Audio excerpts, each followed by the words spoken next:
Il est des contes pour rire et pleurer, et d'autres pour entendre au-delà des mots le silence des mots. Il y a des contes pour nous permettre d'apprivoiser la part d'ombre et de secret qui habite nos histoires visibles. Il y a des contes pour entendre l'indicible et nous réconcilier avec notre passé et l'emprise de notre histoire. Les contes nous conduisent hors du temps.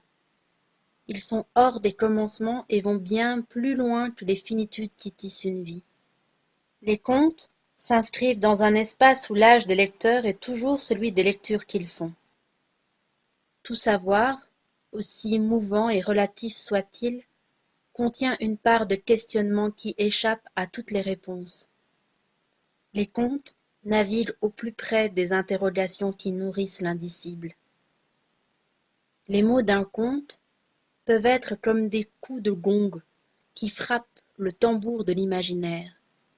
Ils ne servent pas seulement à réveiller, mais aussi à nommer, à prolonger, à nous entraîner dans l'ivresse pulpeuse d'un rêve éveillé. Les Indiens crient, demandaient aux anciens, à moins que ce ne soient les enfants s'adressant à ce qu'ils croyaient être des adultes, où vont les histoires quand elles ne sont pas racontées? Je crois que les histoires non dites, et même celles non inventées, circulent de rêve en rêve, naviguent sur les rives du ciel, se promènent entre les étoiles dont elles caressent la lumière, et voyagent dans les labyrinthes de l'imaginaire de tous ceux qui tentent de dire l'indicible, de comprendre l'incompréhensible, de déjouer les mystères de l'imprévisible. Les histoires qui sont à écrire dialoguent d'inconscient à inconscient, avant de germer dans une pensée, d'éclore sur une bouche, de se déposer dans une oreille étonnée, d'être lues avec les yeux du cœur et d'être enfin entendues avec l'ouverture de tous nos sens.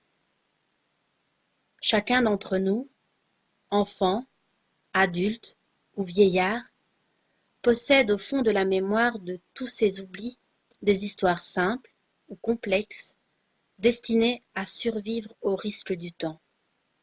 Nutri-aliment de l'âme, vitamines de l'espérance ou acides du désespoir, elles sont nécessaires à la vie. Les histoires irréelles ou véridiques, arrangées ou simplifiées, nous poussent à nous interroger sur nos origines, le sens de notre vie, le goût ou la valeur de notre existence. Elles nous permettent parfois de pouvoir prendre des décisions qui semblaient jusqu'alors impossibles à prendre. Les contes, nous dit le cinéaste Jean-Pierre Denis, c'est un genre qui consiste à embarquer les gens dans le réel et à les amener peu à peu vers une autre dimension qui n'est pas le réel. Une dimension où les gens se parlent différemment, où les événements font des signes. Ce sont ces signes que nous apprenons à entendre, à rapprocher, à rassembler avec les contes. Des signes qui vont à la fois nous appeler, nous réveiller, nous forcer en quelque sorte à entendre cette part d'indicible qu'il y a dans chacune de nos histoires. Le genre est extrêmement fragile, il réclame son content de grâce.